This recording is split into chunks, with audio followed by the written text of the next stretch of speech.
Sejam bem-vindos ao programa Rede Jur News.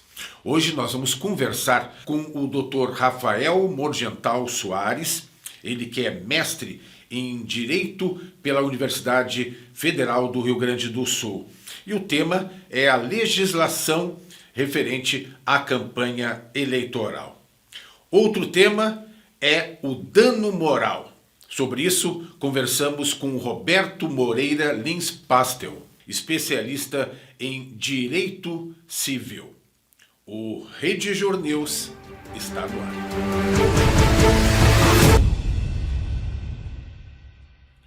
Está aberto oficialmente o período de campanha visando as eleições de 2 de outubro deste ano, 2022, e o Rede Jur News abre espaço para debater este tema, e o nosso convidado é o advogado Rafael Morgental Soares, mestre em Direito pela Universidade Federal do Rio Grande do Sul e ex-servidor da Justiça Eleitoral. É um prazer tê-lo aqui no nosso programa, doutor Rafael.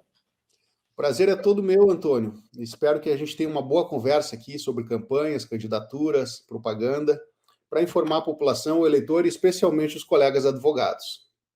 Sem dúvida que é de extrema importância, principalmente nesse período que estamos vivendo. Eu queria começar falando um pouco quais são os principais desafios dos candidatos nesta campanha, se há algo aí específico que é preciso ter um cuidado, um foco maior, doutor. Bom, em primeiro lugar, o principal desafio dos candidatos, sobretudo numa campanha curta como essa, é conquistar votos. Esse é o principal objetivo da campanha, e nós temos hoje poucos espaços de visibilidade, tendo em vista uma legislação restritiva, apesar de termos a internet, que é uma boa alternativa de divulgação, e temos muita concorrência também, com alguns atores que já são detentores de mandato, concorrem com vantagem competitiva. Então, ser visto numa campanha curta e conquistar o voto do eleitor com tanta oferta de candidaturas é um desafio e tanto. O segundo desafio, e está associado a esse primeiro, uma forma de viabilizar o voto, é conseguir dinheiro. Nós temos financiamento público de campanhas, aliás, esse é um assunto na ordem do dia, mas o que nós vemos na prática é que os partidos tendem a concentrar os recursos nas campanhas que parecem mais viáveis, nas campanhas de deputado federal, porque uma boa bancada significa mais dinheiro na eleição seguinte. Então, os candidatos a deputado estadual aí estão correndo com o chapéu na mão para ver se conseguem alguma doação quando não tem que tirar do próprio bolso. E um terceiro desafio, aí mais no nosso domínio aqui dos conhecimentos jurídicos, é sobreviver a um processo marcado por ameaças, né? Além de uma legislação um tanto confusa e restritiva, nós temos aí vários atores controlando a disputa eleitoral. O Ministério Público, a própria Justiça, que tem poder de polícia, por isso que nós vemos aí ordens de remoção de outdoors em municípios pequenos, e também a questão da movimentação financeira traz dificuldades. Então, sobreviver ao processo eleitoral, ganhando a eleição ou não, sem sair dele inelegível ou devendo dinheiro para a União, é uma tarefa e tanto, né? Os que sobrevivem prosperam. Boa parte fica pelo caminho, a grande maioria fica diplomada só como suplente. Não há dúvida. Um segundo ponto de respeito às regras que precisam ser observadas. O que mudou das últimas eleições e o que é preciso aí ter em mente, ter uma atenção especial nesta? Excelente pergunta. Se de um lado nós tivemos uma revolução tecnológica, estamos em meio a ela, vivenciando uma revolução, hoje tem candidatos fazendo propaganda no metaverso. Então, é uma linguagem que, para nós, da geração analógica, que viemos do século passado, é até um desafio compreender como funcionam, quais são as suas potencialidades. De outro lado, a gente tem no plano legal uma legislação ainda pensada para uma campanha de rua, uma campanha em rádio e televisão, e a lógica político-partidária ainda responde a esses estímulos legais. A gente vê, por exemplo, a formação das coligações tendo em vista, sobretudo, o tempo de rádio e televisão. Então, a propaganda hoje ela vive essa espécie de crise existencial. Nós não temos um marco normativo ainda seguro a ponto de dizermos que a internet está regulada, a campanha vai se desenvolver num ambiente saudável. Ao contrário, a grande preocupação desse ano é como combater desinformação, agressões, né? E a justiça ainda precisa de instrumentos melhores do ponto de vista da lei. A questão da rua, ela está bem regrada também, os atores conhecem a legislação, o problema daí não é esse, a questão é disposição para cumprir a lei, né? Porque carro de som tem limite de horário para circular, tem limite até de decibéis, os encartes, os adesivos, eles têm um limite pequeno de tamanho e de quantidade, então não se pode mais afixar propaganda em local público. A gente, de certa forma, limpou a rua da propaganda, aos que acham isso bom, porque a cidade fica ambientalmente limpa, e há aqueles que se ressentem de ter uma campanha quase invisível na rua, né? Nós sentimos a campanha na nuvem, mas na rua ela está praticamente ausente. Então, parece que são dois mundos, né, que se complementam, eles às vezes se encontram, né? A campanha de rua, a campanha da nuvem, e alguns candidatos apostam mais numa ou noutra. Vamos ver no fim quem é que está com a razão, né? Sim, e mesmo que seja por parte de um apoiador que tome a iniciativa de né, ajudar o seu candidato, se houver alguma irregularidade, né, um descumprimento de regras, o candidato é responsável, doutor. Essa é uma excelente pergunta, Antônio, e ela nos leva, inclusive, para outros campos do direito eleitoral em que podem acontecer ilícitos, como, por exemplo, o uso da máquina pública. É bastante fácil para um candidato, seja ele titular de um cargo, ou seja alguém que está tentando entrar, colocar a responsabilidade no apoiador. Eu não sabia, eu não vi, ele gosta de mim, tirou do bolso, fez por conta e risco, eu ignorava essa situação. Então, talvez seja esse o maior desafio teórico hoje do direito eleitoral, né? Chamando aqui a atenção do nosso público da academia para essas reflexões, aquilo que se chama de princípio da impersonalidade. O candidato é responsável dentro dos parâmetros da legislação eleitoral, né? Nós estamos falando em matéria criminal aqui. Ele é responsável pela atitude dos seus apoiadores de campanha e, no limite, mesmo sem responsabilidade, ele pode sofrer consequências como beneficiário, pode perder o mandato por isso. E então, assim, os eleitores também, eu sei que é pedir demais para o eleitor brasileiro que está sobrevivendo, ler a legislação eleitoral, mas na medida do possível, se é uma pessoa militante engajada, ela deve procurar isso, sobretudo quem faz ativismo na internet, para daqui a pouco não receber uma notificação e aí pagar uma multa, né, ou sofrer o constrangimento de um processo, que sempre é ruim. Queria reforçar um pouquinho mais sobre a questão do financiamento, doutor Rafael. Né? Nós temos aí o fundo partidário, que é um valor expressivo, né? Mas há dúvida sobre como é que esses recursos são compartilhados, né, entre os candidatos. Sim, o Brasil passou uma transição, eu diria até rápida e meio irrefletida, de modelo de financiamento eleitoral. Nós tínhamos um modelo essencialmente privado, baseado em doações empresariais, muitas delas ocultas, né, e nós vimos essa história acontecer na década passada. Os partidos tinham o fundo partidário, que eu diria que era um mínimo existencial para manter sua estrutura, sede, alguns funcionários, aplicar alguma coisinha em campanha, mas não era um dinheiro que chamava atenção na distribuição do orçamento, como é agora.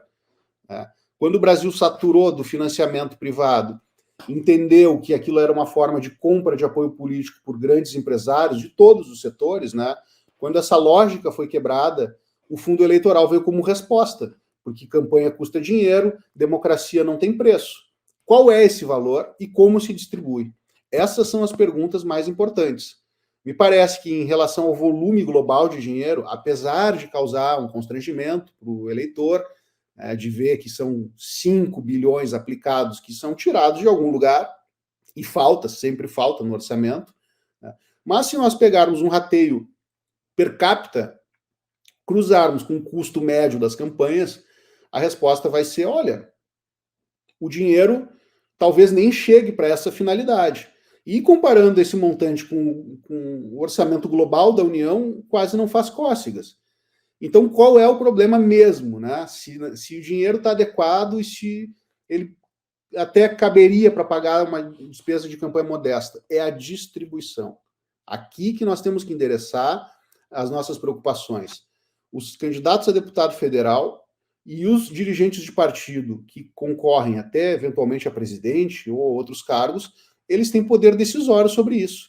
E os parâmetros de distribuição são mínimos, né? Vigora aqui o reino da liberdade e da autonomia partidária para pensar uma estratégia e fazer opções por A, B ou C, cumprindo ali um percentual importante de investimento nas campanhas femininas, agora a partir do entendimento do TSE também nas campanhas negras. Nós não temos mais autorização para aquela desproporção que havia, que inviabilizava esses segmentos importantes da sociedade.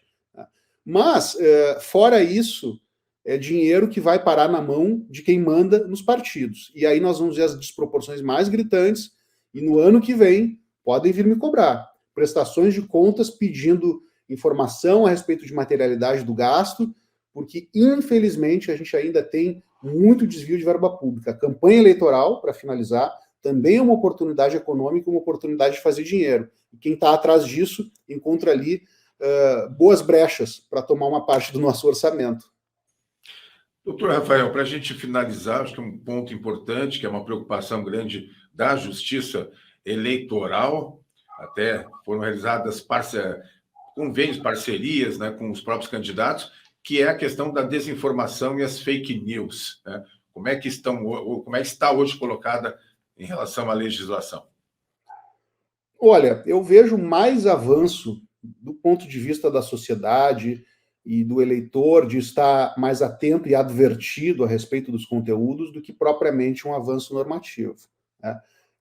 Eu critiquei aqui a legislação anacrônica, mas eu sou obrigado a reconhecer que é um desafio e tanto regular esse fenômeno, se é que é possível e até desejável impor restrições muito altas na circulação da informação, especialmente na internet. Eu tendo a dizer, hoje, né, nessa campanha de 2022, que nós estamos mais próximos de 2018 ainda do que de um futuro em que o eleitor vai saber que aquilo ali que ele está recebendo é verdade. A gente nunca vai poder e nem deve tirar dele o juízo crítico a respeito de uma informação, né? Eu acho que a Justiça Eleitoral tem autorização legal para interferir no debate eleitoral quando nós falamos de ofensas, porque isso não tem a ver com a campanha, né? Quando briga-se com a realidade dos números, né? Uma mentira de concurso. Agora, quando entra na margem de subjetividade, de apreciação, né, não me parece um bom negócio interferir. E um último comentário a respeito, né, e ajuda a justificar essa minha posição. Quando a Justiça Eleitoral é ela a vítima da desinformação, como ela deve reagir, o que ela deve fazer? Essa é uma questão importante, porque se ela interferir no jogo e silenciar os atores que estão dirigindo essa desinformação, ela pode ser acusada de parcialidade. Então, me parece que aqui, se tem algum aprendizado, né, não é tanto em relação a fake news de candidatos entre si e a justiça tentando garantir a competitividade da eleição. É um problema de manter a legitimidade e a credibilidade do processo eleitoral como um todo, a partir da credibilidade da instância que o organiza, em última análise. Então, a Justiça Eleitoral, em relação, sobretudo, às urnas eletrônicas, mas não só, ela precisa continuar se comunicando com as pessoas. Eu digo continuar porque há pouco tempo se percebeu esse fenômeno e a Justiça Eleitoral está se abrindo. É o Poder Judiciário, a gente sabe que não é tão inclinado a esse tipo de interação social, não precisa de voto, afinal de contas, mas no segmento eleitoral a gente precisa sim aproximar a justiça da população para que o eleitor saiba que o voto dado é o voto contado. Nós passamos hoje por uma crise de confiança na credibilidade das urnas. E isso não era assim. Nós temos urnas desde 1996, sequer indício de fraude minimamente provado foi trazido a público, né? Tem muito rumor, dúvidas, nós respeitamos essas dúvidas. Agora, o esclarecimento, me parece que quando acontece, ele é definitivo e cabal. Falta a justiça se abrir, Antônio. Acho que esse é o nosso grande ponto, e a desinformação, lá na ponta, o eleitor vai filtrar. A gente precisa acreditar no processo. As ideias, por piores que sejam, quem vai avaliar é o eleitor. Vamos aguardar esses avanços aí. Muito obrigado, doutor Rafael, pela entrevista, muito esclarecedora. Muito obrigado, Antônio. Um abraço aos amigos da Rede Jur, sempre à disposição. Ok. Então, nós conversamos aí sobre os desafios, né, em relação à campanha eleitoral deste ano e à legislação. O nosso entrevistado, doutor Rafael Morgental Soares, tá, que é advogado, mestre em Direito pela Universidade Federal do Rio Grande do Sul e é servidor da Justiça Eleitoral. Este é o nosso programa Rede Jur News. Você acompanha o trabalho e a atuação da Rede Jur nas nossas redes sociais.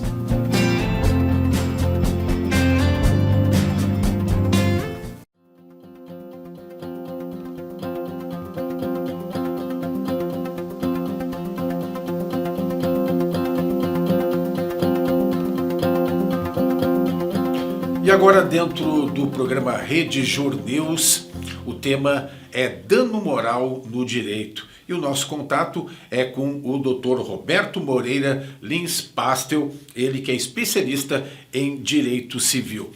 É um prazer tê-lo aqui no nosso programa, Dr. Roberto. Prazer é meu, Antônio. Fico à disposição dos amigos aí, uma alegria falar com todos. Eu gostaria de começar lhe perguntando o que vem a ser dano moral. Dano moral é uma figura jurídica que é decorrente de uma reparação financeira a partir de um ato ilícito cometido por alguém. Alguém, de certa forma, infringe a lei, atinge materialmente uma pessoa ou na sua estrutura psicológica, e aí, a partir de um processo judicial, de uma sentença, é obrigado a indenizar financeiramente o dano que cometeu. Nós temos acompanhado algum tipo de mudança significativa nesta questão do dano moral? Não, com relação especificamente à legislação, não. O que tem, a exceção, talvez, da Justiça do Trabalho, né? A Justiça do Trabalho fez inserir na CLT, na última modificação, expressamente, vamos dizer assim, a figura do dano moral, né? Até estabelecendo lá, se não me falha a memória, no seu artigo, não tenho de cabeça, 223, se não me falha a memória, um patamar que seria de 3 vezes o salário contratual do trabalhador, até 50 vezes, dependendo do tipo de dano ocasionado, da gravidade, não é? Mas a gente tem experimentado algumas mudanças na jurisprudência, né? Vamos dizer assim, trazendo para a possibilidade de pleitear dano moral algumas situações que antes não eram contempladas, né? Então, com relação à jurisprudência, sim, a gente tem tido, vamos dizer assim, alguma evolução, mas, no meu ver, ainda um pouquinho tímida, né? Eu esperava que os julgados contemplassem os ofendidos com indenizações maiores, talvez não no patamar de países como os Estados Unidos, pelo que a gente ouve falar, mas não nos valores praticados hoje em dia aqui no nosso judiciário. Então, nós temos essa aplicação nas relações de trabalho, é isso? Perfeito, também. Perfeito. São decorrentes de ter determinadas situações impostas ao empregado, né? Humilhação, a realização de trabalhos que não tem a ver com a sua função, de modo a humilhar, despedidas injustas, né? Até, por exemplo, tem algumas empresas que não recolhem o fundo de garantia durante a contratualidade e são punidas, além do dever de realmente recolher o fundo, com dano moral, né, pela aflição que causou o trabalhador, que estava confiando no seu empregador e, quando viu, de repente, não tinha lá os fundos depositados. Tem diversas situações decorrentes das relações de trabalho que hoje são especificamente tratadas na Justiça do Trabalho. E, por exemplo, o assédio moral, que a gente vem discutindo bastante na nossa sociedade, entra nesta área do dano moral? Tem.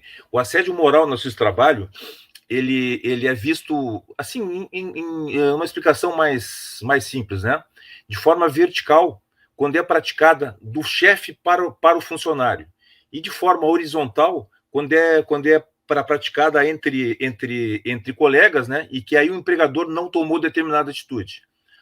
O assédio moral, por exemplo, aquele clássico que é praticado, infelizmente, em relação às mulheres, em decorrência de um chefe graduado que faz aquelas propostas que a gente propostas indecentes, que não tem nada a ver com a relação de trabalho, é um exemplo clássico. E tem também aqueles funcionários um pouco menos graduados, que aí exigem do empregado alguma situação, algum trabalho humilhante, ou fazem alguma crítica até em grupos da própria empresa desabonadoras, né? que é o assédio horizontal. Ambos são punidos e a empresa, no primeiro, porque é feita pelo próprio dirigente, e no segundo, porque ela não tomou nenhuma atitude de modo a coibir, né? Então, assédio moral seria, na justiça do trabalho, seria, em linhas gerais, isso. E, doutor Roberto, existe uma dificuldade para comprovar o assédio moral nessas relações de trabalho? Muito, Antônio, muito, porque, em primeiro lugar, o funcionário ele sempre fica inibido de fazer uma denúncia dessas, porque uma denúncia dessa natureza, via de regra, vai acarretar na sua demissão, né?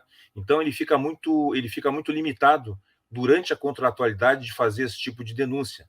Às vezes, ele teme, até pela estrutura machista que a gente ainda verifica no mercado de trabalho, que a sua queixa, no caso da mulher, mais especificamente, né, não será levada tão a sério, né, e decorrente de algum mal-entendido. Então, existe realmente muito constrangimento e muita dificuldade, né? Traçando um paralelo, né, na esfera criminal, por exemplo, a criação da delegacia da mulher, quando a vítima é ouvida por uma mulher, e a mulher sabe dos problemas que ela enfrenta, é muito mais fácil essa pessoa que é treinada para ouvir a vítima tomar alguma atitude. Infelizmente, nas empresas, ainda nós não temos essa prática.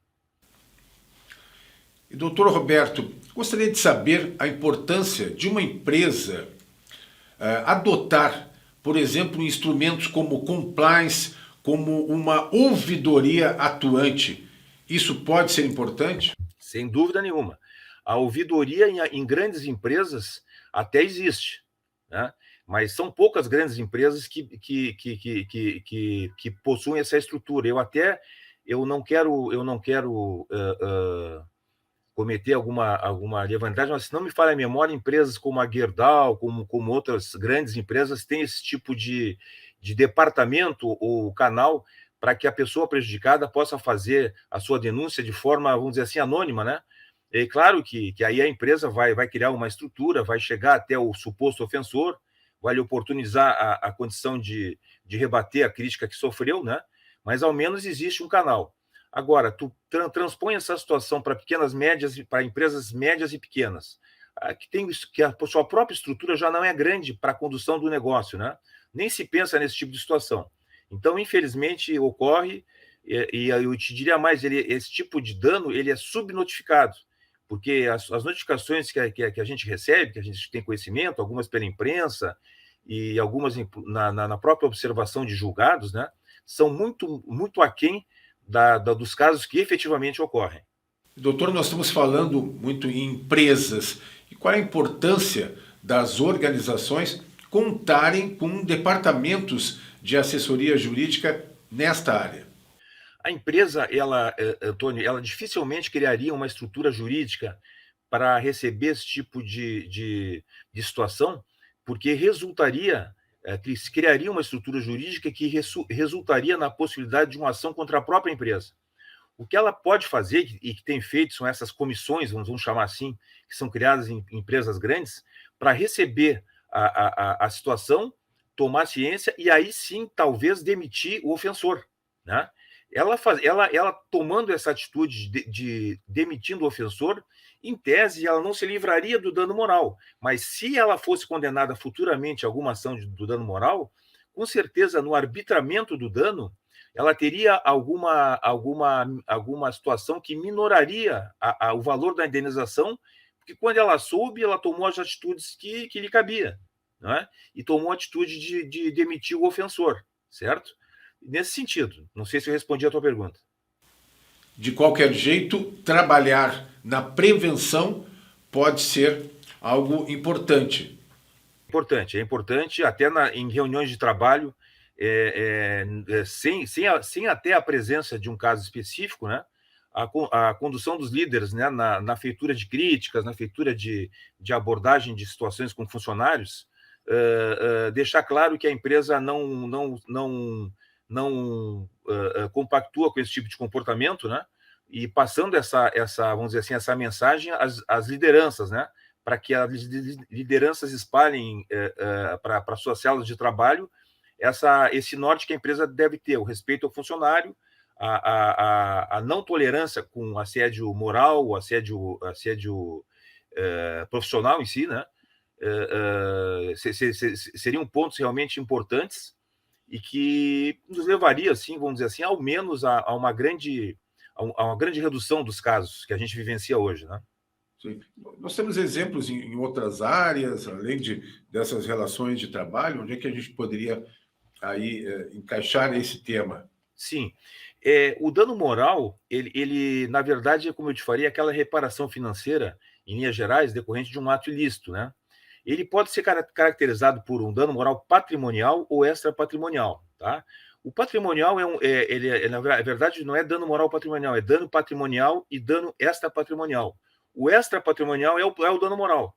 E o patrimonial é aquele que a gente sofre um dano num patrimônio nosso, num automóvel, enfim, num imóvel, né, e entra com ação para cobrar os danos materiais, que são os patrimoniais, e às vezes vem dano moral junto, porque num acidente de automóvel, tu pode sofrer algum dano físico, etc. e tal, né?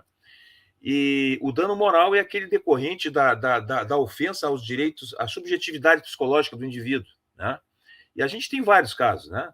Tem dano moral decorrente de erro médico, tem dano moral decorrente da inserção do nome do consumidor indevidamente no Serasa, por exemplo, tem dano moral advindo de ofensas, de calúnia, de difamação. Atualmente, infelizmente, por essas publicações em redes sociais, internet, né, sem a devida cautela, as fake news, né, que a gente está vivenciando com muito mais intensidade nos últimos anos, né?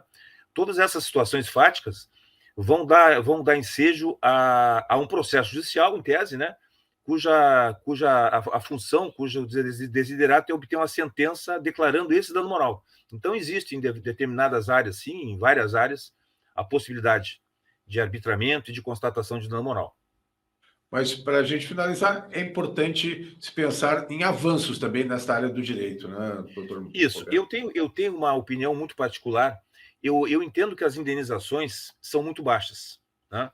Para tu teres uma noção, a inserção de um nome indevido de uma pessoa no Serasa, aqui no nosso tribunal, a indenização tem girado em torno de 7 a 9, 10 mil reais, né? Dependendo da situação que tu vivencia com o teu nome no Serasa, o vexame que tu tem, a perda de um negócio, no meu entendimento, o dano deveria ser bem mais significativo. Na Justiça do Trabalho, por exemplo, eu já me deparei com julgados onde a perda de um dedo de um trabalhador deu o valor de dano moral equivalente a 19 mil reais, né? Eu tenho a impressão que essas indenizações baixas não trazem para a empresa a necessidade de modificar o seu comportamento e o seu modo de agir e a sua cautela que tem com funcionários e também os fornecedores com seus consumidores. No meu modo de ver, se as indenizações fossem mais severas, isso ocasionaria dentro da empresa uma reflexão, né? Porque vai haver uma perda financeira e a gente sabe que a empresa ela é movida pela aquela gangorra entre atividade e lucro, né? E com certeza isso provocaria uma reflexão, né? E um cuidado maior nos seus atos, né? De modo a refletir mais e não ocasionar danos a terceiros. Então, eu acho que uma sugestão, embora a gente batalhe na nossa profissão para elevar o dano moral, seria justamente isso, para ter um efeito profilático em relação a quem comete o dano moral. É a elevação do seu arbitramento. Doutor Roberto, queria agradecer. Muito boa entrevista. Da mesma forma, Antônio, fica à disposição dos amigos. Uma felicidade, uma alegria falar com todos aí, certo? Um bom dia de trabalho a todos. Ok. Então, nós conversamos com o doutor Roberto Moreira Lins Pastel, ele que é especialista em direito civil. Nós tratamos sobre a questão do dano moral dentro do direito. É o Rede Jur News.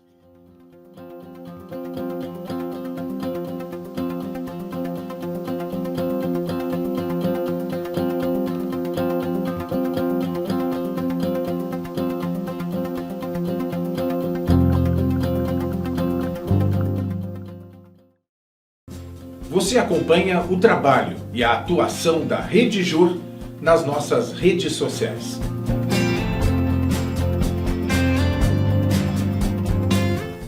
E este foi o programa Rede Jur News, uma realização da Rede Jur, Associação Internacional dos Escritórios de Advocacia Empresarial. É o direito empresarial ao alcance de todos. Voltamos no próximo programa. Até lá.